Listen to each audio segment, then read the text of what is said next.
नमस्कार। चंद्रकांत भी भट्ट, अमेरिका से। कितने सारे लोग आज यूट्यूब पर आ गए, सोशल मीडिया पर आ गए हैं।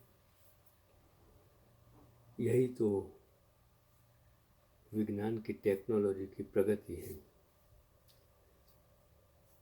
लोग अच्छा काम भी कर सकते हैं, बुरा काम भी कर सकते हैं, और राजकारण और धर्म ने तो उसको बदनाम कर दिया। क्योंकि आज दुनिया कहाँ से कहाँ जा रही है, और हम तंत्र मंत्र में डूबे हुए हैं। मैं भारत की बात करता हूँ, और वो लोग अमेरिका में आकर इतने सारे मंदिर बना दिए हैं। मेरी तो समझ में ना आता है कि हम भी किस दिशा में जा रहे हैं। एक इंसान गुजरात में वृद्धाश्रम बना रहा है, अनाथ बच्चों को, गरीब बच्चों को पढ़ाने के लिए ये ऐसा भी काम करता है, और सोशल मीडिया से, यही अमेरिका से अलग अलग लोग इनको पैसा देते हैं। ये भी अच्छा काम करते हैं। तो चीन के वैज्ञानिकों ने हवा से बिजली उत्पन्न करने वाली अनोखी तकनीक विकसित की है, जो न केवल क्रांतिकारी है, बल्कि आपातकालीन और दूर दराज के क्षेत्रों में ऊर्जा की भारी कमी को पूरा करने में मददगार साबित हो सकती है। मैं चीन की बात करता हूँ। Beijing SAWES energy technology company ने 1 मेगावाट क्षमता वाले एयरशिप जैसे हवा में तैरने वाला पवन टरबाइन पर काम पूरा करने की घोषणा की है, जिसका नाम S1500 है। यह प्रणाली टिक हुआ विश्वविद्यालय और चीनी एकेडमी ऑफ साइंस के एरोस्पेस इंफॉर्मेशन रिसर्च इंस्टीट्यूट के सहयोग से बनाई हुई है। ये साम्यवादी देश है, फिर भी कितना तेजी से आज टेक्नोलॉजी में अमेरिका और इंडिया को टक्कर दे रहा है, वो आपको सोचना है। तो यह उपकरण पारंपरिक पवन टर्बाइनों से भिन्न है, क्योंकि यह हल्के और हीलियम से भरे एयरशिप एरोस्टेट के रूप में हवा में ऊंचाई पर तैरता है फ्लोटिंग, जहां हवा एक जमीन की तुलना में 3 गुना तेज और हमेशा चलती है। लगभग 1500 मीटर की इस ऊंचाई पर पवन की गति और ताकत का उपयोग करके यह प्रणाली अधिक पावर उत्पन्न कर सकती है, और जमीन पर हवा की गति में परिवर्तन होते रहने के कारण उच्च ऊंचाई पर ऊर्जा उत्पादन जमीन की तुलना में लगभग 27 गुना अधिक प्रभावी हो सकता है। इस प्रणाली को विशेष रूप से उन क्षेत्रों में इस्तेमाल के लिए डिजाइन किया गया है जहां बिजली की पहुंच मुश्किल होती है, जैसे कि दूर दराज के द्वीप, तेल के क्षेत्रों और प्राकृतिक आपदाओं से प्रभावित क्षेत्रों, जैसे बड़े भूकंप या बाढ़ जैसी घटनाओं में जब पारंपरिक बिजली वितरण प्रणाली क्षतिग्रस्त हो जाती है, तब S1500 जैसे एयरशिप त्वरित रूप से कार्यान्वित होकर जगह पर ऊर्जा और संचार के साधन प्रदान कर सकते हैं। SAWES सेव्स के अनुसार इस तकनीक को आपातकालीन बचाव के उपयुक्त बनाया गया है, और विश्व में इस्तेमाल होने वाले 70% पवन ऊर्जा उपकरण चीन में ही निर्मित होते हैं। इसके अलावा चीन ने 17 मेगावाट क्षमता वाले ऑफशोर फ्लोटिंग पवन टरबाइन भी विकसित किया है, जो विश्व स्तर पर अद्वितीय हैं। तो S1500 की 1 मेगावाट उत्पादन क्षमता मौजूद पवन टरबाइनों की तुलना में लगभग 30 गुना अधिक है। जिनके इस प्रयास से दुनिया की ऊर्जा तस्वीर में नया अध्याय जुड़ने जा रहा है। मेरा कहने का तात्पर्य ये है कि हम ये धर्म के विरुद्ध नहीं हों, लेकिन जितना पैसा हम धार्मिक स्थलों के लिए उपयोग करते हैं, इतना पैसा अगर वैज्ञानिक संशोधन, विद्यालय, अच्छी हॉस्पिटल्स जहाँ लोगों को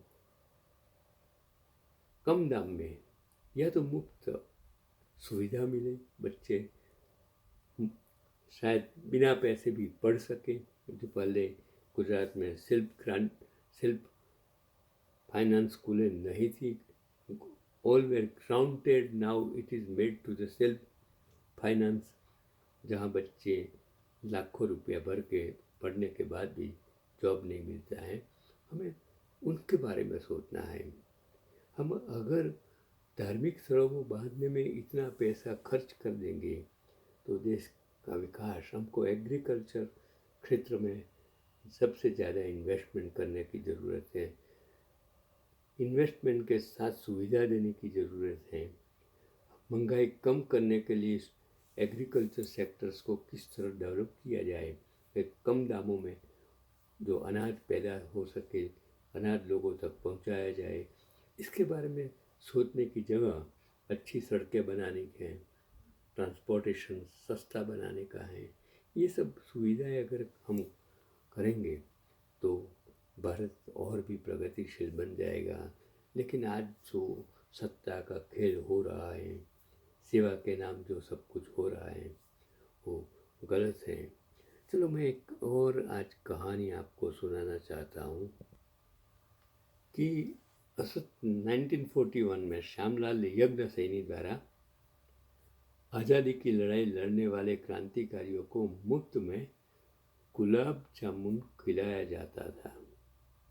वो भी देश प्रेम, देखिए कैसा देश प्रेम, जो आज़ादी के लिए जो लड़ाई लड़ने वाले क्रांतिकारियों उसको मुफ्त में गुलाब जामुन। तब उस दौर में 1 रुपये में 16 पीस से गुलाब जामुन के जायके की पेशकश किया, मतलब मिलते थे। आसपास की दुकानें को लगे बोर्डों को जब आप देखते हैं तो यही लिखा मिलता है कि मैगलगंज में आपका स्वागत है और गुलाब जामुन खाकर ही जाइएगा। लखनऊ से लगभग 130 किलोमीटर दूर लखीमपुर खीरी में पड़ने वाले कस्बे के छोटे से बाजार से आने वाली ये मीठी सी खुशबू आपका ध्यान भटकाने की काम करते हैं। और मैगलगंज में पुरानी दुकानों में से एक है धनपाल मिष्ठान भंडार, जिसकी न्यू श्यामलाल यज्ञसेनी द्वारा एक छप्पर से ही रखी गई थी। पीढ़ी पर दर पीढ़ी होते होते आज इसका वजूद चौथी पीढ़ी के पास ही है। गुलाब जामुन मुंह में डालते ही निकलने की वाली सहसा तारीफें आपको विश्वास दिला देगी कि कुछ तो खास है यहाँ के गुलाब जामुन में। मैगलगंज गुलाब जामुन का निर्विवाद घट बना हुआ है और लखीमपुर खीरी में गुलाब जामुन की मिठास के लिए सन 1940 से 1941 के दशक से ही पॉपुलर रहा। मैगलगंज कस्बा जो सीतापुर बरेली हाईवे पर ही पड़ता है और अगल बगल जब नज़र घुमाते हैं तो एक ही चीज़ लिखा पाते हैं कि मैगलगंज में आपका स्वागत है और गुलाब जामुन खाकर ही जाइए। वो वक्त था कि आज़ादी की लड़ाई लड़ने वाले क्रांतिकारियों के लोग क्या क्या नहीं करते थे। जो इन लोगों ने आज़ादी के लिए जो तन मन धन से जो योगदान दिया, आज 1947 से 2025 में क्या हो रहा है।